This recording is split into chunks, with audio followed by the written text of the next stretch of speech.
پہلی یہ کہ ہم سمجھتے ہیں کہ پاکستان کی تاریخ کا ایک ایسا موڑ آ گیا ہے جہاں پر ہمیں واضح فیصلہ کرنا ہے، بالخصوص وکلا کو اور وہ سیاسی جماعتوں کو جو کہ پاکستان میں ایک آئین اور آزاد عدلیہ میں بلیو کرتے ہیں کہ ہماری فوجوں کو واپس اپنی بیرکوں میں جانا ہے انشاءاللہ۔ ان کا سیاست سے کوئی کام نہیں ہے۔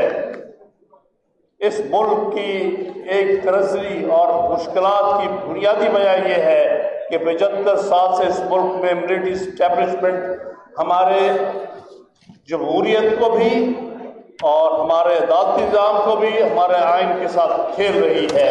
اب وقت آ گیا ہے، آپ واپس جاؤ اور اپنا کام کرو۔ تم سے اپنا کام تو ہو نہیں رہا۔ روز آپ دیکھتے ہیں اخبار میں اس طرح بلوچستان اور پختونخوا میں دہشت گرد جو ہے ہمارے بہادر سپاہیوں کو اور ہمارے ینگ آفیسرز کو شہید کر رہے ہیں، اور آپ کو سیاست کی سوجھی ہوئی ہے، آپ سیاست کرنا چاہتے ہیں۔ آپ کو فیصلہ کرنا ہوگا، اپنا کام کرو۔ آئین کے تحت آپ نے جو قسم کھائی ہے کہ میں سیاست میں حصہ نہیں لوں گا، اس کا اپنی قسم پر قائم ہو جاؤ اور آئندہ سے سیاست میں ہرگز حصہ مت لو، اور اس ملک میں فیئر اینڈ فری الیکشن کرانے دو اور ان کے رزلٹس مت بدلو 8 فروری کی رات کی طرح۔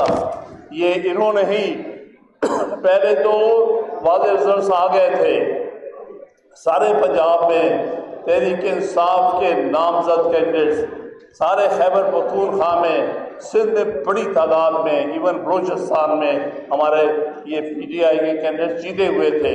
رات بھر میں سارا رزلٹ فارم 45 سے 47 کرانے والے یہ اسٹیبلشمنٹ ہے۔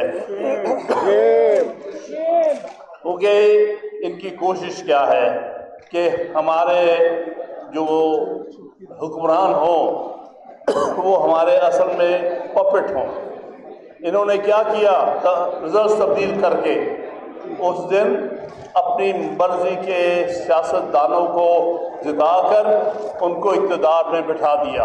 اس لیے جو موجودہ اقتدار میں بیٹھے ایگزیکٹو ہے وہ لوگوں کی نمائندگی نہیں کرتی، یہ فارم 47 کے لوگ ہیں، چاہے وہ پرائم منسٹر ہے چاہے وہ کسی اور وزارت اس کے پاس ہو۔ لہذا انہوں نے 8 فروری کی رات میں جو مینڈیٹ چوری کیا ہے، عوام کو واپس وہ مینڈیٹ ملنا چاہیے۔ ہم اس وقت کوشش جاری رکھیں گے جب تک کہ چورایا ہوا مینڈیٹ واپس نہ مل جائے۔ جو سب سے بڑا ڈاکہ انہوں نے آئین پہ مارا ہے وہ 26ویں ترمیم ہے۔ کس طرح 26ویں ترمیم آئی، بیرسٹر گوہر صاحب نے آپ کے سامنے بیان کی۔ رات کے اندھیرے میں لوگوں کو اٹھا کے، لوگوں کے بچوں کو اغوا کر کے، لوگوں پر جبر اور ظلم اور زیادتی کر کے آپ نے یہ ایک ایسی ترمیم جو دنیا کے کسی حصے میں کبھی کسی جمہوری ملک میں نہیں ہو سکتی وہ آپ نے پاس کرائی، اور وہ پاس نہیں ہوئی تھی۔ آپ کے نمبر تب بھی پورے نہیں تھے، آپ نے لوگوں کو اٹھا کے زبردستی ان سے ووٹ ڈلوائے۔ تو اس لیے 26ویں ترمیم جو ہے اس سے آپ نے ایگزیکٹو کو اپنے پپٹس بنا لیا۔ جو لیجسلیچر ہے وہ پہلے ہی پپٹس ہے، نمبرز ہیں، ان کی کوئی حیثیت نہیں ہے۔ اور اب آپ نے 26ویں ترمیم کے بعد پاکستان میں جوڈیشری میں بھی اپنے پپٹس لگا دیے ہیں۔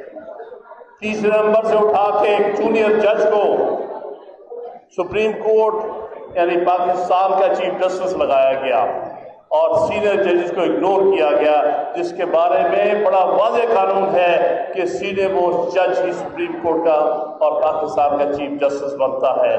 اس لیے ایک پپٹ بن گیا ہے اب چیف جسٹس۔ اب اس سے آپ کیا کو کر سکتے ہیں کہ وہ 26ویں ترمیم کے بارے میں ایک مناسب فیصلہ کرے گا؟ لہذا ہم وکلا اس دن تک چین سے نہیں بیٹھیں گے جب سے 26ویں ترمیم واپس نہیں ہو جاتی۔